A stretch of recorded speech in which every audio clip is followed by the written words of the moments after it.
this. Couldn't have picked some other place to meet.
Regis!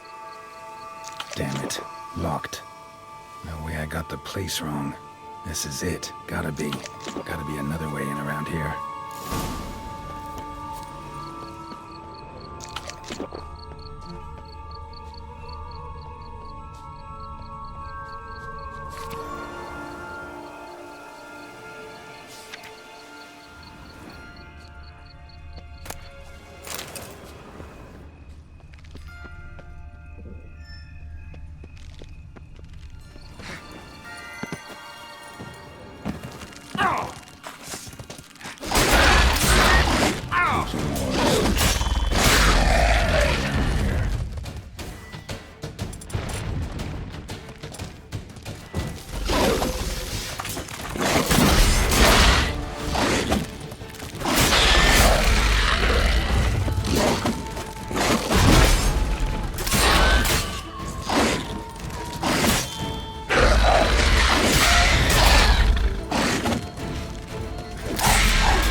Decaying bones.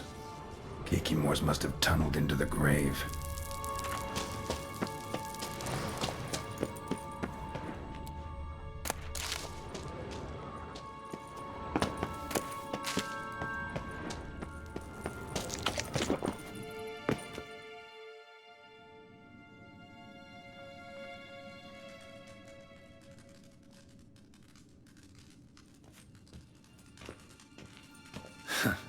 Agreed to meet a vampire at a cemetery. How much more cliché can you get? Nothing comes readily to mind. Could have left the door unlatched. What of my privacy? I value it rather deeply. Unmolested, especially by unwanted guests, that's my preferred state. Besides, I knew you'd find a way to get in. True enough. Need to find your friend. I'm hoping you'll agree to help. I shall do whatever's in my power. Yet what you want or even need must matter little. What matters is what Dettlaff wants. If he does not wish to be found, you will not find him. Ever. End of story. Come on. Gotta be some way.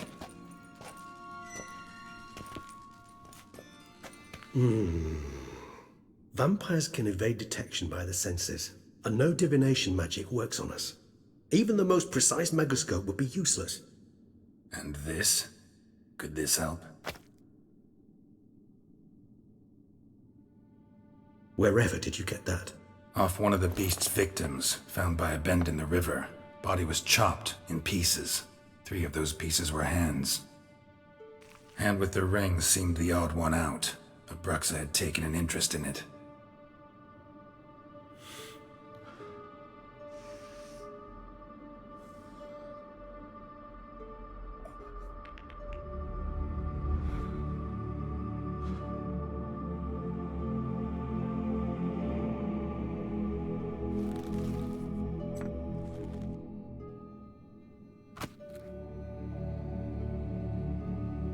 It's Dettlaff's hand, without a doubt.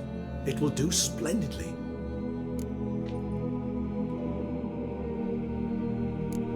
Can't you just summon Dettlaff? You're both higher vampires, there's gotta be a way. If I'm to be entirely candid, there is indeed one. But believe me, we will be better off never availing ourselves of it. It is a last resort. Absolutely. Last resort? The hell? Why? There is a being who can summon Dettlaff, possessing the power of him to appear in a given place. But the very act of contacting this being, well, it's akin to walking a slack line extended over a chasm filled with molten lava. An exercise as perilous to me as it would be to you. A risk I'm unwilling to take. I beg you, let's do it my way. It will be both quicker and easier.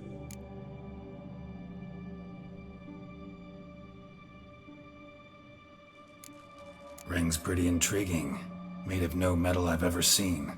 And the ornamentation. It comes from our home, where we lived before the conjunction of spheres. It's actually mine. I received it from a dear old friend. You might call him a humanist. He saw us vampires as guests here, guests who owe their hosts, meaning you humans and the elder races, respect. Respect? Meaning not to treat us like cattle to be slaughtered for food? Precisely. And the reason why I in turn gave it to Dettlaff. To remind him of the ideals my old friend championed. The hand. What do you plan to do with it? You've heard of Kovinaris' theory of tissue memory retention. Rings a distant bell. Read about it in Alchemia Oblitera. There's a copy at Kaer Morhen, tattered, nearly disintegrated. But if memory serves, Kovinaris never managed to prove it worked. He did prove it, just never managed to publish his findings. He and I corresponded, you see, after we became friends. Thus, I know he completed his research and performed the first tests. It's complicated, so without delving into details, it is possible to use any piece of tissue to reconstruct what a whole body experienced. How's it work? We need any special equipment? We must brew a decoction which Kovinaris gave a rather poetic name, resonance. Once imbibed, it sends one into a trance similar to that induced by narcotics. This triggers visions of events linked to strong emotions experienced by the tissue's owner. Picture it as dreaming a fragment of someone's life. Any chance we might see what Dettlaff was doing just before he lost his hand? Indeed. Though I also hope resonance will reveal the location of Dettlaff's hideout. Kovinaris spent half his life proving his theory. Wild guess. Making a dose of resonance won't be easy. You guessed correctly. In addition to Dettlaff's tissue, we shall need a powerful occipital lobe stimulant. Effectively a poison, to make one susceptible to visions. Well, got a few ingredients to choose from. Unfortunately, all are pretty rare. There's mamoon glands, but closest ones I know of are in Vizima. A spotted white saliva would also serve, but they were cold to extinction over a century ago. Could go with a kobold's eyes, but the creatures are sentient. Rather not gouge one's eyes out. Given that we lack the time to sleuth this out ourselves, permit me to summon some help.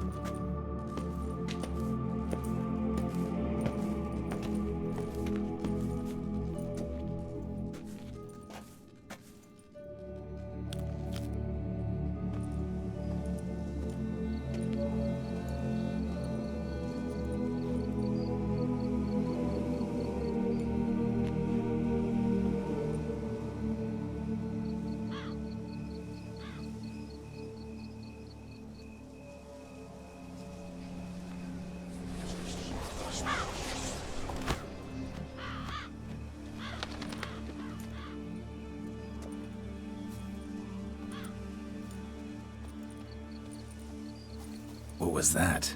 A raven? Rather a common sight at this latitude. Very intelligent fowl. I asked him to look for the creatures you mentioned, him and his brethren. Perhaps they'll find one in the area, and I would hazard that a flock of ravens will spy any said creature faster than a solitary witcher would. With all due respect to your skills, my friend. It will take them some time, nonetheless, so perhaps you'd care for a snifter of mandrake.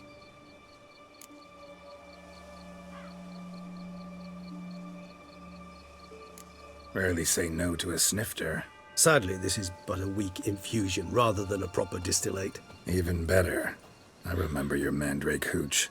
Made people say things they'd have rather kept to themselves. Now, what could Geralt of Rivia prefer to keep to himself?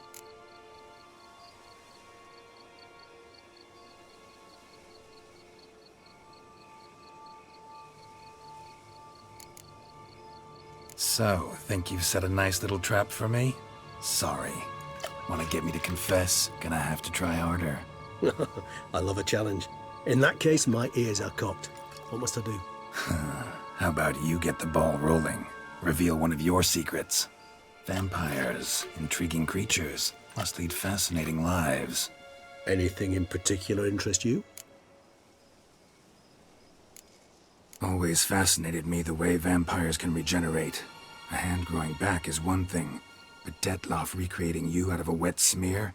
Something else entirely. A difficult and laborious process, but one that's possible, as my presence proves. But I've heard you too had quite the adventure. They say you lost your memory. For a bit, but Triss helped me get it back. Actually, pretty damn lucky I only had amnesia. Yes, you humans are rather buggered in those terms. To strip you of life is, well, it's just plain easy. I've always pitied you in that regard. We vampires are much harder nuts to crack. If a member of another race kills one of us, we can be reborn with a living higher vampire's help. However, if one of our own strikes the deadly blow, death is permanent. There can be no rebirth. One of the chief reasons why vampires long ago swore never to fight one another.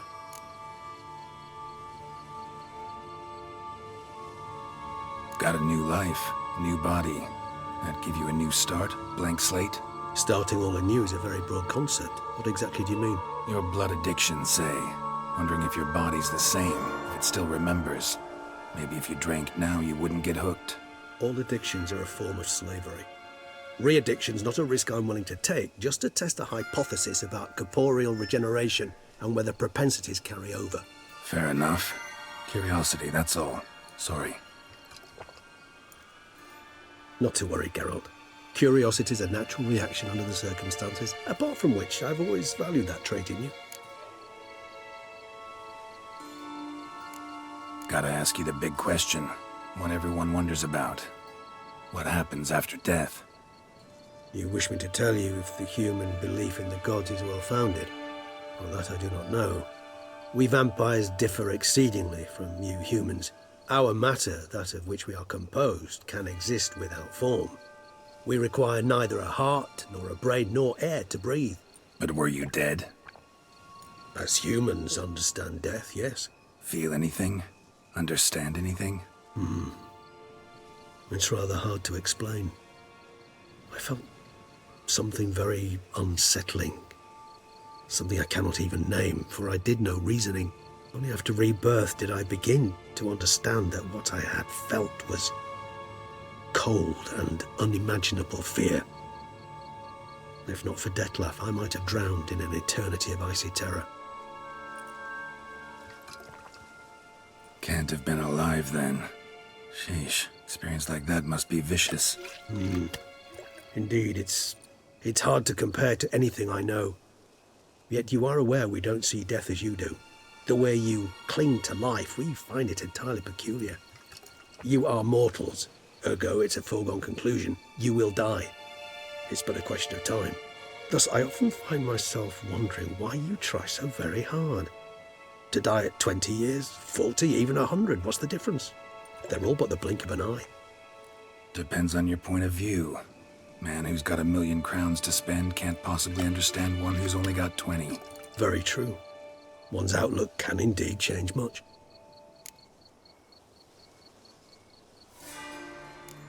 Curious what you did after you were reborn. As I'm sure you can surmise, at first I was thoroughly absorbed with recovering. As it is, I've still not recovered completely. Yet I was so weak the first year that I could not stand or move on my own. Detlaff bore my weakness bravely, showed great patience. If not for him, I wouldn't be here, and I'd have regenerated far slower. Once I could at last stand unassisted, I set off for Bruges, from my one-time home of Dillingen. There I led the peaceful life of a rural healer and surgeon, enjoying my neighbours' respect and, in fact, constituting the exact opposite of the monstrous vampire the populace imagines. Bruges, you say? Rebirth make you sentimental? Perhaps a dash. But what of you? Where have you been? Ever find your Cyrilla? Back then, yeah. But we parted again soon after. And when the time was ripe, she came back, defeated the Wild Hunt together. Ooh. Seems I certainly missed quite a bit while I was absent. True enough. But it's a conversation we'll have another time. Need to know more about you now.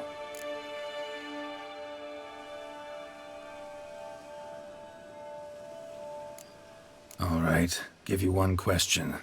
What do you want to know? One question to ask one as fascinating as you, Geralt. Cruel parsimony, I'd say. But I shall do my best to make it count. If you were to die and be reborn as I was, in your new life, would you choose to be a witcher?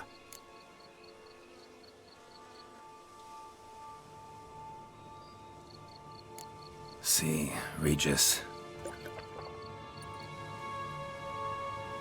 Doubt I'd know how to be anything else. Ever tried?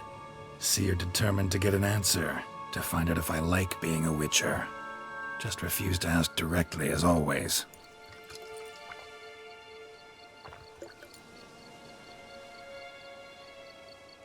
I like being on the path. Like picking up a lead, a trail.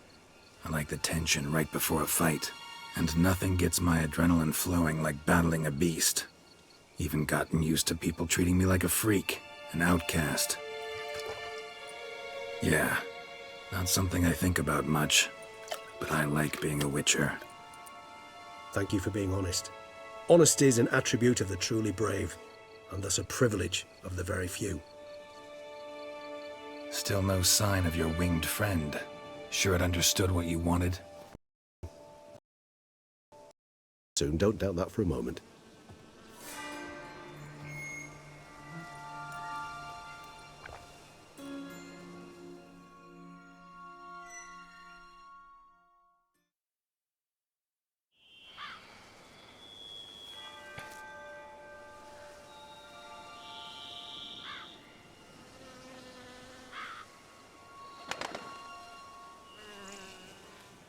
Ever vigilant, even in his sleep. Quite vampire-like, in fact. Are you absolutely certain they don't administer a few of our genes during the trial of the grasses?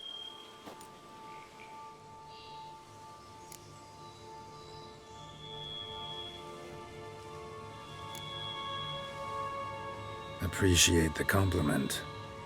Got something for me? You were right. No kobolds or mamoons for miles around. Knew it. Allow me to finish. You see, there's this spotted white. It haunts an abandoned residence in the Caraberta woods. Impossible. My brethren hunted down every last spotted white before I was born. Then it seems you must revise your knowledge of spotted whites. For somehow this one managed to survive your brethren's onslaught. It seems I know this home it haunts. Recall a tale about it. Locals believe the place cursed. Perhaps that's how the white survived entirely unmolested.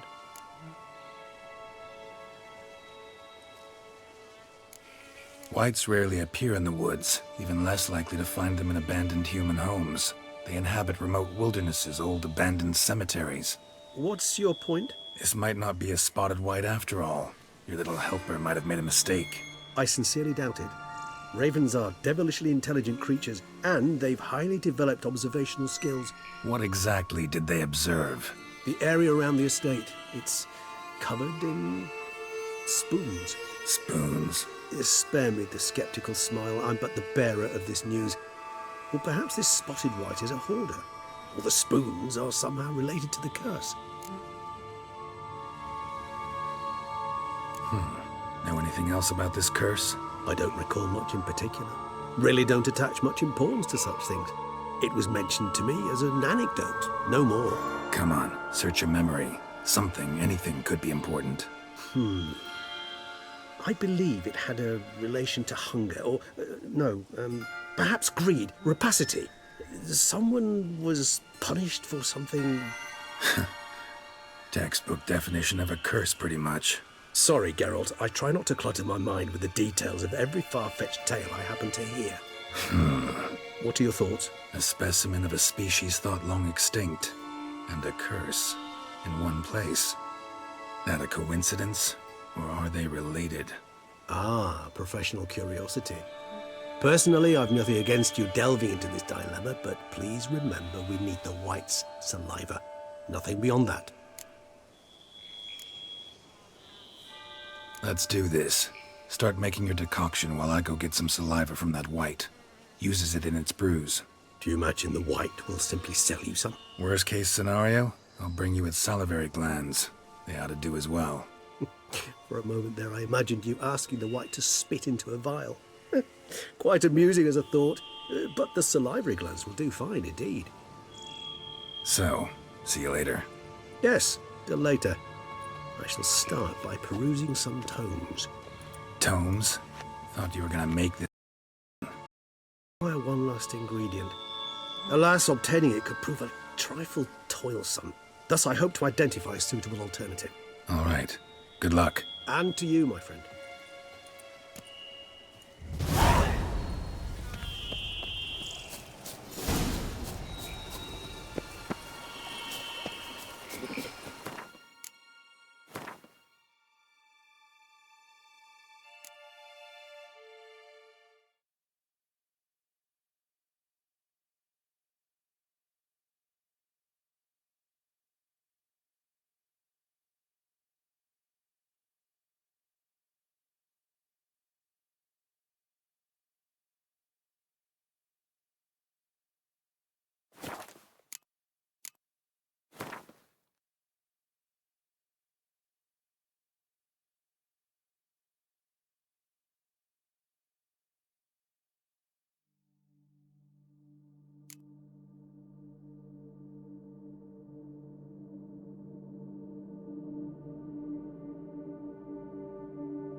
That stench.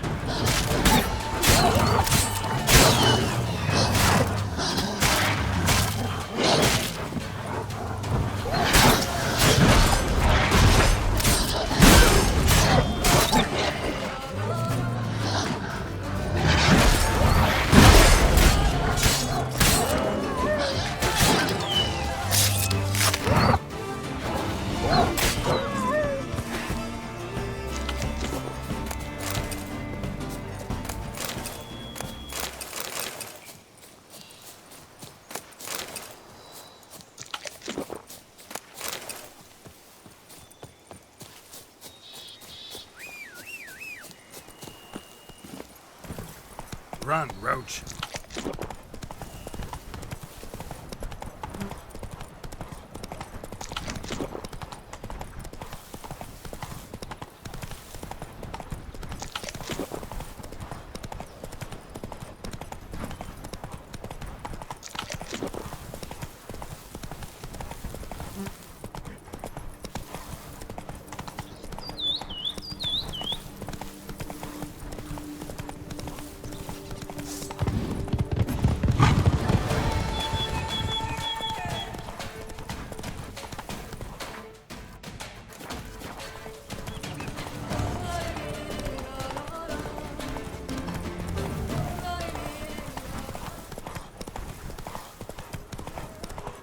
Not so fast, Roach. Bar guests. Never a good omen.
Regis's raven wasn't lying. Spoons all over the place.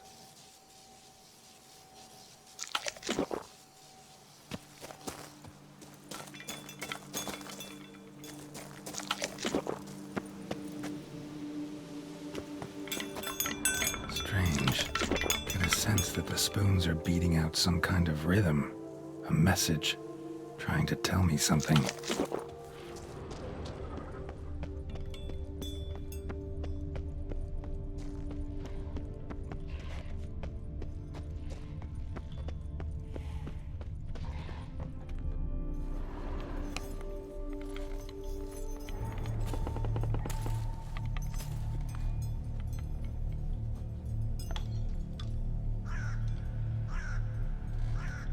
None shall sit and dine with you at your table. No spoon you have shall sate you. Never again shall you wish to spy your reflection in the mirror.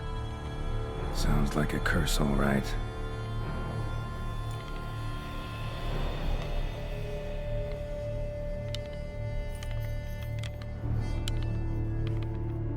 Somebody's clearly obsessed. Regis mentioned the place might be cursed. Can't be a coincidence. Need to look around.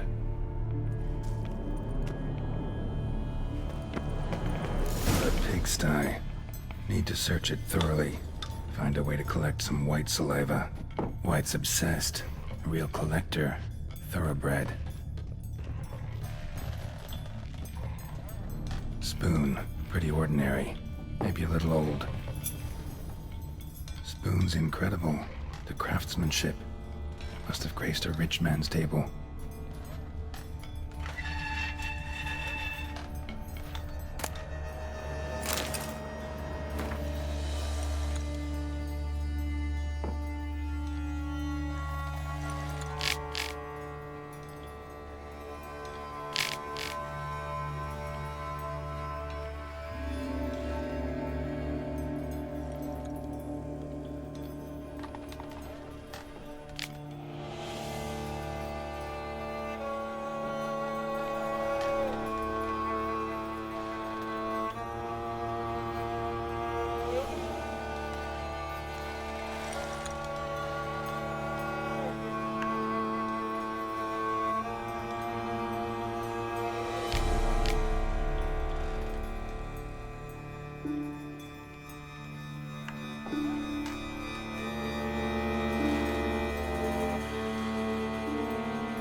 Poor girl. Realized she was changing into a monster. Recorded it in her diary. Poignant.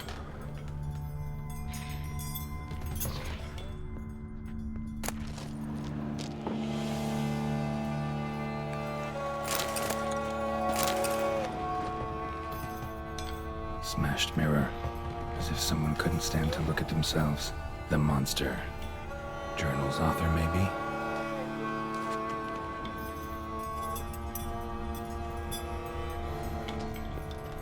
No spoon you have shall sate you. Whatever lives here treated that literally. Still searching for the right spoon. Spoon key. Sophisticated crafting. Tag bears a description. White's a true collector. Another spoon. Yep, just as normal as the last one.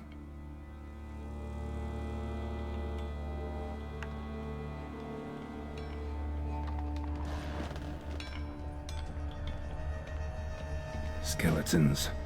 Doubt they came here willingly. This have anything to do with the curse? None shall sit and dine with you at your table. It'd make sense.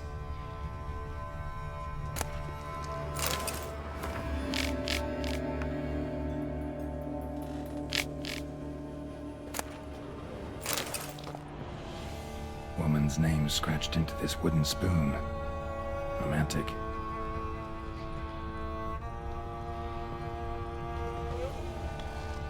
No claw or fang marks. Probably choked to death. Broken neck, indentation in the skull's lateral surface. Smacked in the head with something heavy. Right arm bit right off. Teeth all knocked out. Somebody tried to force feed him.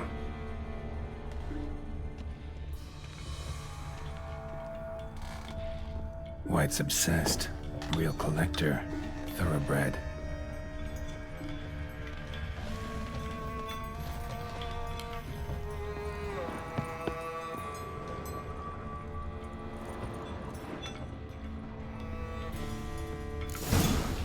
Actually does seem like a White's lair. Bit atypical, but still. Cauldron should be somewhere around here.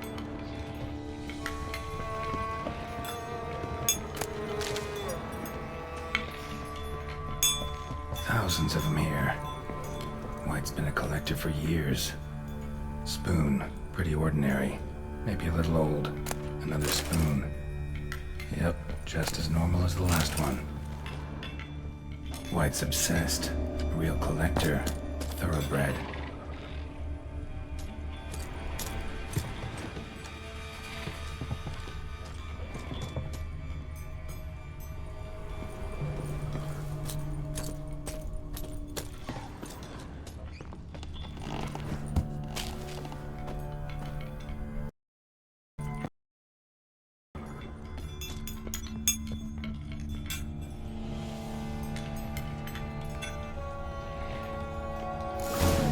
For.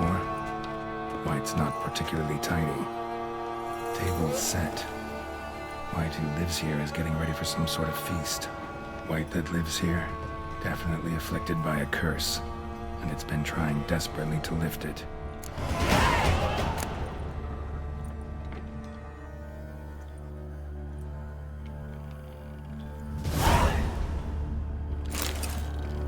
Spoon, pretty ordinary. Maybe a little old. Another spoon. Yep, just as normal as the last one. Cauldron's empty, unfortunately. Regis needs some brew. Afraid he won't get that.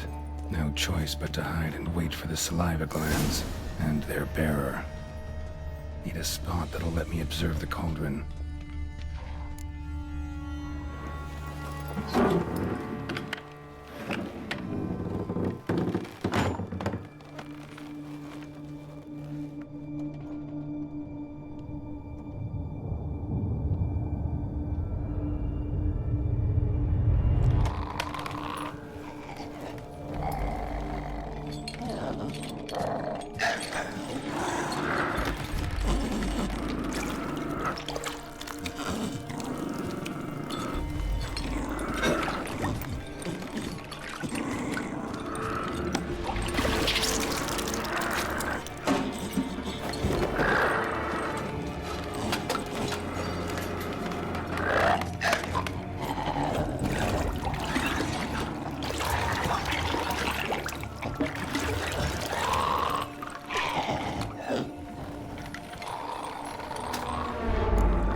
Not gonna hurt you. Wanna help? I've seen the words of the curse on the walls. Think I know how to lift it.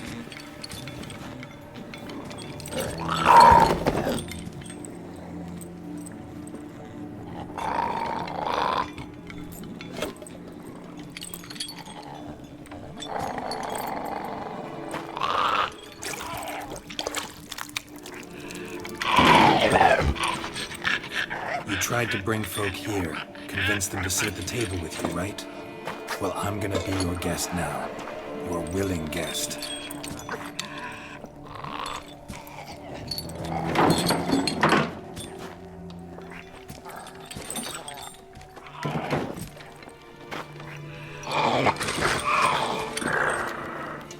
Just need a bit for Regis. And now we'll tend to you.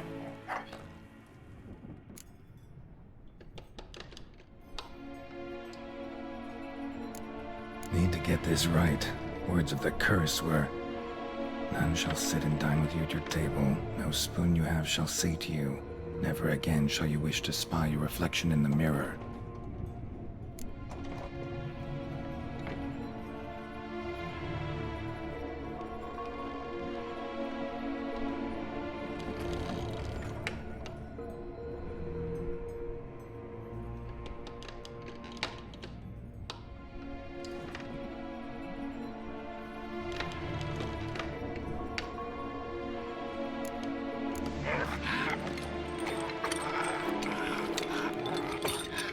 We can't use spoons.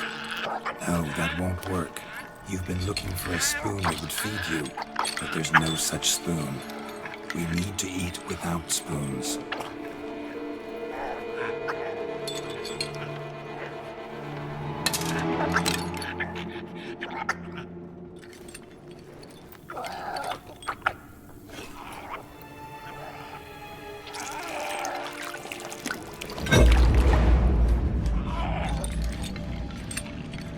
Open your eyes. You need to see your likeness.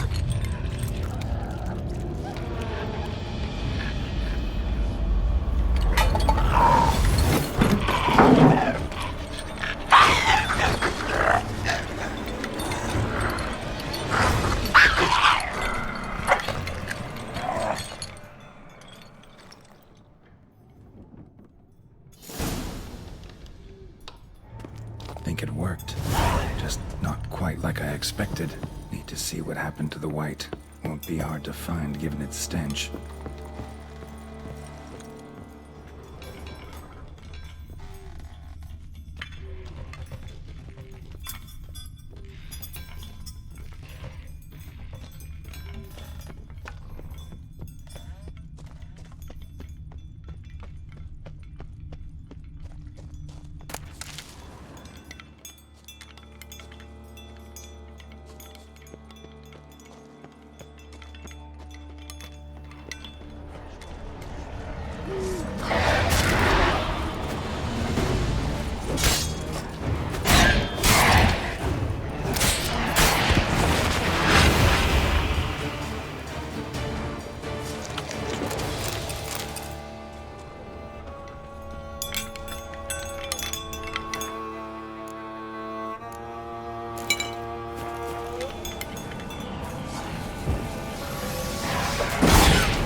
Easy. Not gonna hurt you. Eat. I must eat.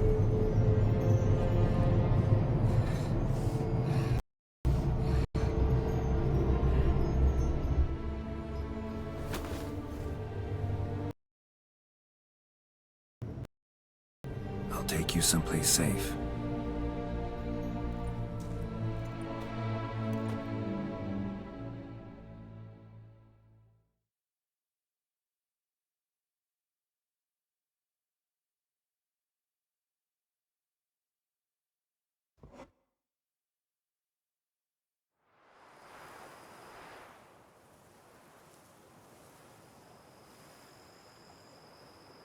So I took her by the hand and led her here. Seemed the only sensible place for her. You did the right thing, sir. She should recover quickly here. I'm deeply pleased finally to make your acquaintance, sir, though I do regret the specific circumstances. In all the commotion, I fear I neglected to introduce myself. I'm Barnabas Basilfolti, and by order of the Duchess, I am to serve as your major domo at Corfo Bianco. Nice to meet you, Barnabas Basil. Love to talk more, but got urgent matters to attend to. While I'm gone, please make sure she gets everything she needs. Don't worry, sir. I shall see to everything. She is safe here and in good hands. She'll soon be back on her feet. Might actually take a while. She hadn't eaten anything in over 100 years when I found her. Horrid. Whatever brought this about? Told me her story on the way here. Her name's Marlena. She was once the very beautiful and proud heiress to the Trastamara estate. One evening, when she was holding a banquet for friends, a beggar came to her gate seeking alms. He had a bowl and a spoon with him. He sat outside her fence and waited. I've heard of the custom. An ancient rite of hospitality that obliges one to give food and drink to such a guest lest he depart hungry. To neglect the custom is to bring great misfortune down upon oneself. Marlena didn't care a whit for the old customs. She drove the man off, saying she'd rather feed the leftovers from her feast to her dogs than to give the beggar anything. The beggar then broke his spoon, cast a curse. She was beautiful, so he said she'd never wish to look at herself in the mirror again. Since she adored feasts, he swore no one would ever wish to sit and dine with her. And as she even refused him the crumbs from her table, he swore she'd never find a spoon in the world that would sate her hunger. A harsh punishment. I imagine lifting the curse was hardly simple.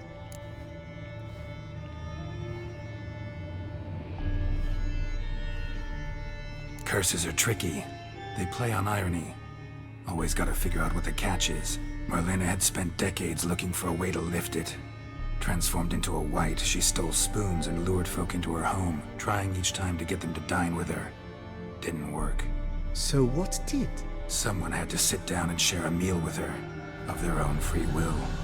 They had to eat without using spoons, and make her look at her reflection. That's it? That was all it required? Simplest solutions are sometimes the last that come to mind. Besides, when you're a wight, it's pretty damn hard to find willing human company for a feast. I imagine so. But, most importantly, it is now over. Please, don't worry. She will be in good hands here. Vineyard comes across as a place with a rich history. Know who owned it before me? Baron Rossel, who went bankrupt, forcing him to sell the estate to the Duchess. The Baron, in turn, had purchased it from Monsieur Bolius of the Headsman, a truly colorful man of Ketweni origin. He was actually a headsman? No, not him, but his great-great-great-great-grandfather. Indeed. Apparently, he was a common cut-purse who somehow secured for himself the post of ducal headsman in Beauclair. Went about his work with an exceptional penchant. They say he chopped off more heads than there are grapevines in the ducal vineyards. He never hesitated, not once. Never sliced unevenly, never botched a job. For his exemplary service, the Duke granted him a title and this estate. Monsieur Bolius, on the other hand, was an engineer in his younger years. Once retired, he settled here and took to producing wine. Sadly, misfortune struck and he lost his sense first of smell, then of taste. Additionally, he could not drink alcohol. His medic forbade it. Shame that. He gave up making wine? Not at all. He made even more of it. Began throwing wild balls to which he'd invite friends from far and wide in order to treat them to his wine and delight in the fact that at least someone could enjoy it. It's the sort of man he was, Monsieur Bolius.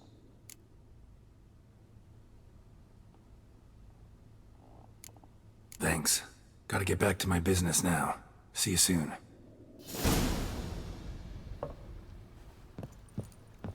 I thank you. So tasty. Oh, so good.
Think your friend's hand'll make for a nice broth? You've clearly honed your sense of humor. But we are not cannibals, Geralt. I took a fragment of tissue from the hand. It will suffice to prepare some resonance. What did you do with the rest? I cremated it, as our codex commands. A raven told me you'd acquired the necessary ingredient. Pretty helpful creatures. Calling them often? I try not to overdo it, but they can be so useful, as they were now, when I merely needed to be sure I could arrive in time should things go sour. Managed fine alone, but thanks for the thought. Gonna need much longer to finish brewing resonance? Mentioned a last ingredient, too. What about that? That, I fear, might prove troublesome. You see, to use the concoction to summon the memories of one, the solution must contain the blood of another specimen of the same species. Shouldn't be a problem. I happen to know a higher vampire who should be willing to help. Right, Regis? It's not that simple, I'm afraid. While you were away, I tried my damnedest to identify a replacement, but alas, none such exists. Not sure I understand what the problem is. Can't we just draw some of your blood? The blood must be in an agitated state. As I'm certain you know, higher vampires can change their corporeal shell. As our flesh changes, so does our blood's chemical composition. To make a long story short, I shall need to induce in myself a state of strong psychokinetic arousal. In brief, madness, rabidity. And that stands to be very, very dangerous. Dangerous? Why? I mean, you'll still be you, right? True, but I should be highly agitated, in a state of fury. You know better than I that fury cannot be controlled. If you've ever seen an enraged vampire, you know very well that all who find themselves nearby will be in grave danger. How will we handle that? I'd rather not have you lunge at me, claws extended. That makes two of us. But worry not. I've thought it through very thoroughly. Details to follow soon. All right, so what do you want to do? We shall visit Teshem Mudna, an ancient vampire estate. There we will find cages suspended in the air. I will enter one, be confined. You will lure beasts there. Beasts you will then kill.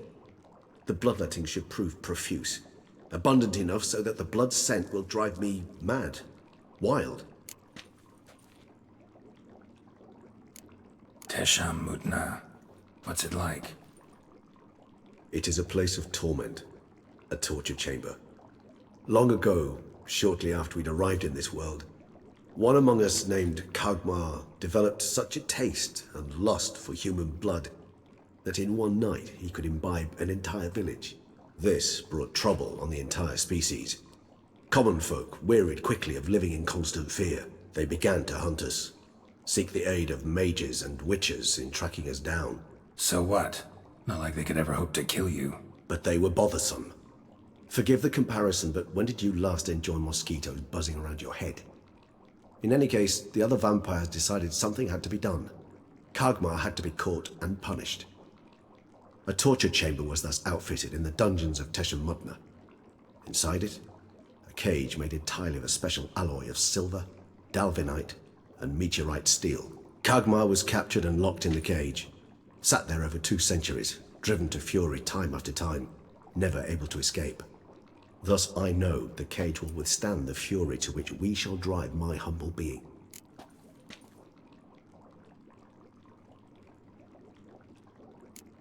See no reason to dawdle. Teshem Mudna. Take me there. In a moment. Just one last thing.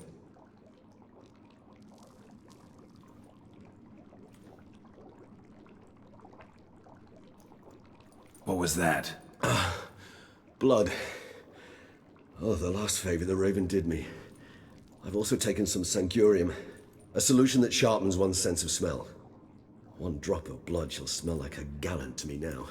You crazy? You're a recovering addict. Great heart, Geralt, but you must remain calm. I have no choice.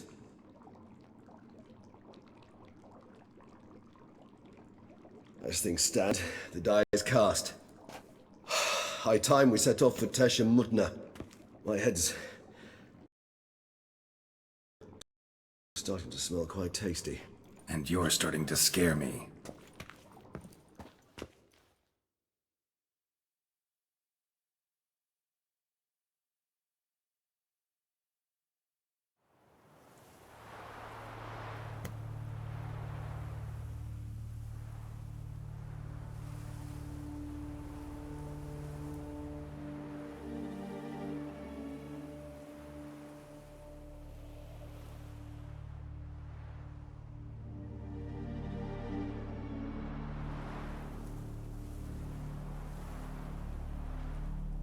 We have arrived.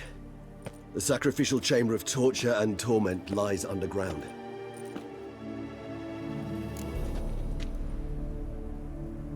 Sure you know what you're doing? I can only hope I do. Please, let's go. The longer we delay, the less control I shall have of my faculties. I'd really prefer not to hurt you. You lead.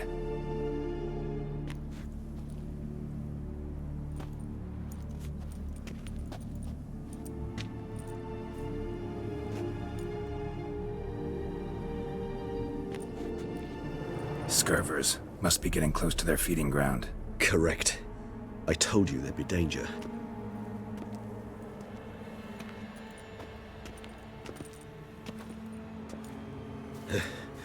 Beyond this wall lies... An ancient vampire dungeon. Seen a lot of things in my time. Nothing quite like this, though. I feel honored. A man with such a wealth of experience, yet I'm about to show him something new. Now, to open it.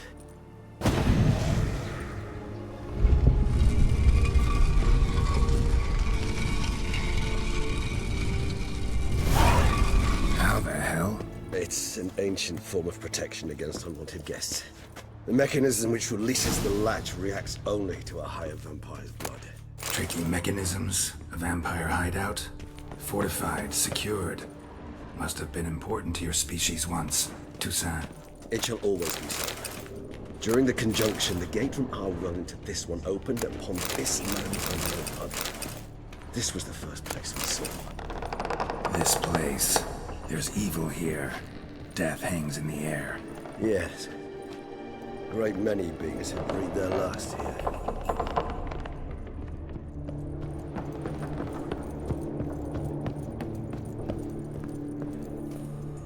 Glyphs are carved into the rock. Coated with blood used to be. They mean something? They're emblems, symbols of, well, what you would call tribes, dispersed throughout the world after the conjunction. My ancestors placed them here to remind us all where we came from. Seems your kind assembled a peculiar little library. Indeed, though I personally did not lay a hand to it. Cells? Who for? Disgraceful. Excruciating, this particular page from our history. I'd rather not summon the demons of the past if right with you.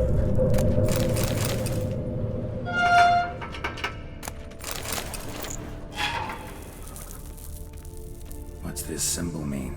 It's the symbol of the dead. Those who went east, beyond the Blue Mountains. Whose is this glyph? Amaran. They ventured beyond the sea. And this one?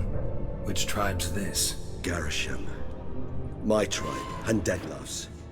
We both remained in this part of the world. And this one? Which tribe's this? Garisham. My tribe, and Deadlough's. We both remained in this part of the world.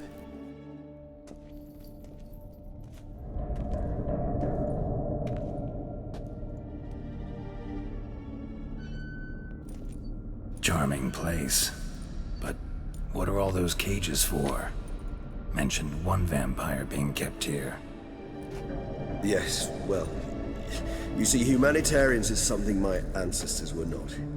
They concluded Kagmar would best be punished if he were tormented with the scent of blood he could not taste. Thus, they also kept humans here.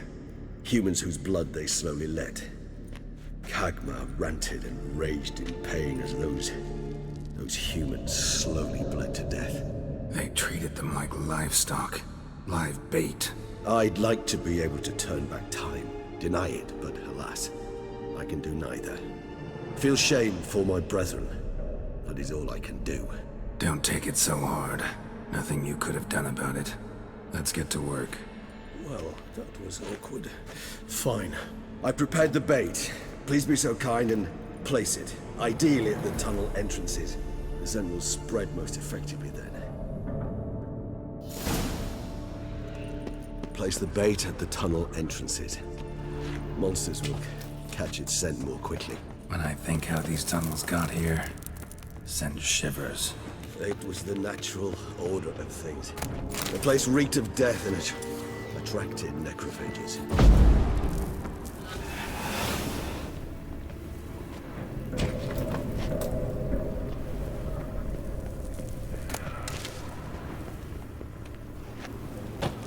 Three done. One left. Think this'll work? I certainly hope so. Meat stench is so thick, I'd wager it carries clear to nobody.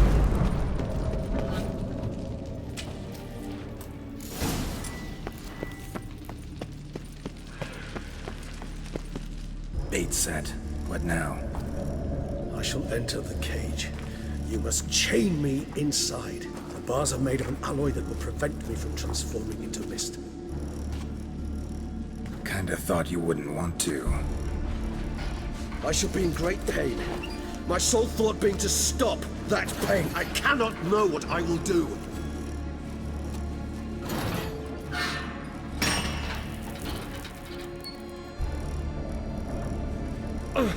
We must hurry. The beasts have caught the scent, also my head started spinning. That the blood? Someone who's never experienced a vampire's bloodlust does not know the true meaning of thirst.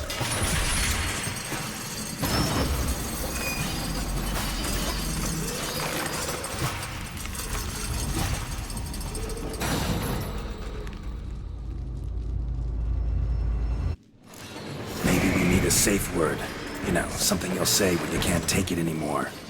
And what would you do once I uttered it? Don't know. Calm you down. Somehow. Please, God. You won't be able to. We must forge through. You just smell the blood.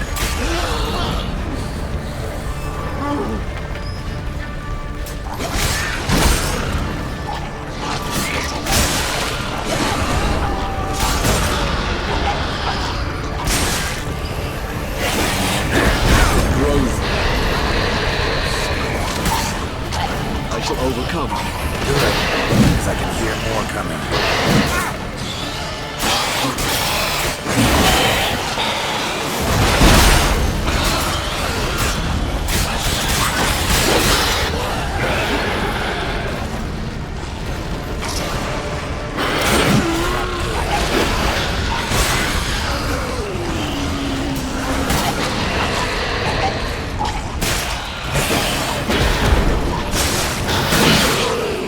Hold on, I'll let you out.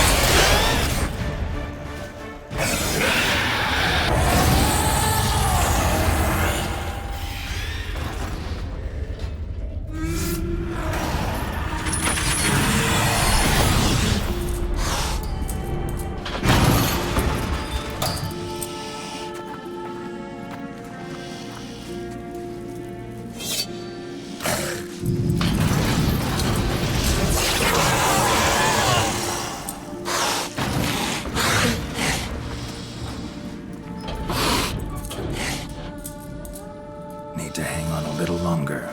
Blood'll dry in a few hours. Scent won't bother you.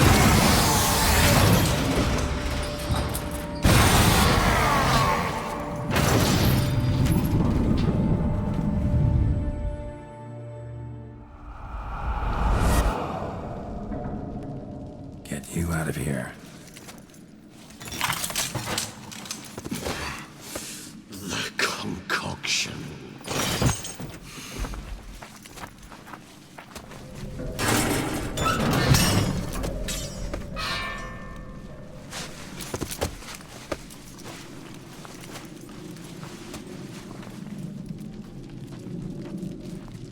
can't finish it in this state. Tell me how. I'll help you.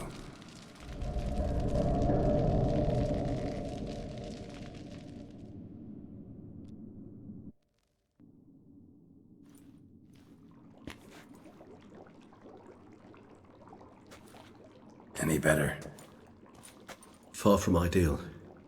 And some time must pass before I fully recover. But yes, a bit better, thank you. Never expected it to be like that. You didn't tell me. We need not discuss it. But we do. Because if I'd known you were going to subject yourself to torture... What would you have done? Found Dettlaff some other way. I did not wish you to use any other way. Did that occur to you? No, because I thought no being would ever willingly subject itself to that kind of pain. You vampires aren't any different from us in that regard. I told you, the pain is my way of paying my debt. The enormous debt I owe Dettlaff. If I had to do it again, I would in a heartbeat. Resonance. It's ready. Are you certain you followed the formula? The proportions were exact, the brewing time precise. This is important, Geralt. The slightest deviation could cost even a witcher dearly. Relax. Got some experience brewing potions. Very well. In that case, let's begin.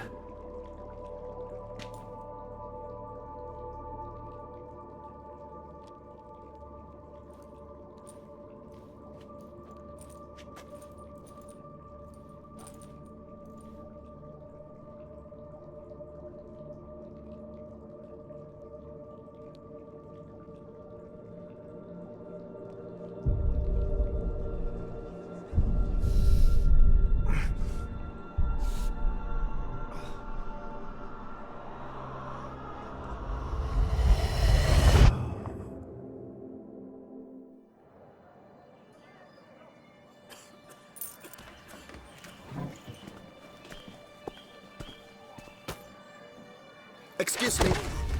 I shall only take a moment. You jumped the queue, sir. But Count, sir, you must understand. I've a meeting. The Count... Sir, you were next. Please, take a seat. This gentleman was here first. Step down or you shall regret it. Ah, fails to realize he was your friend, Count.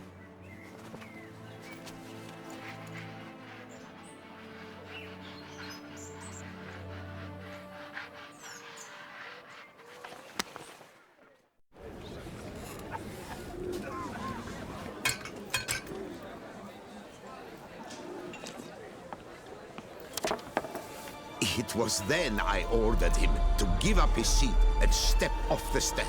If only you'd seen his face. We got him good, didn't we, Dettlaff?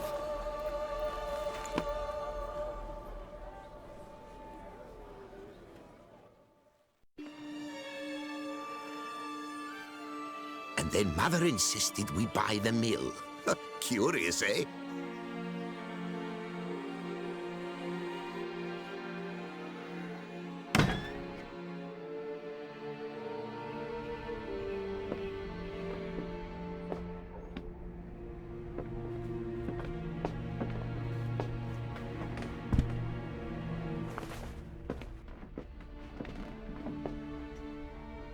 But at least I've a yarn to spin for friends and associates.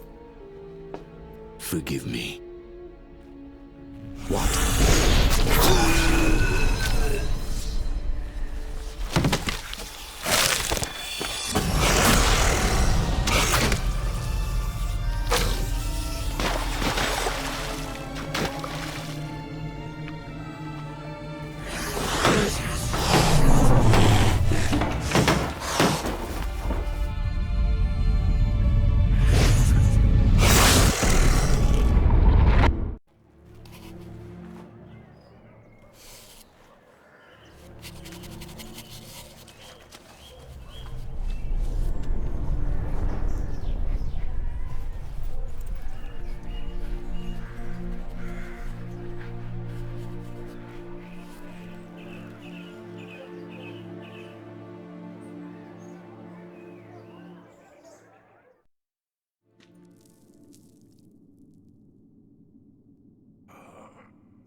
Awake at last.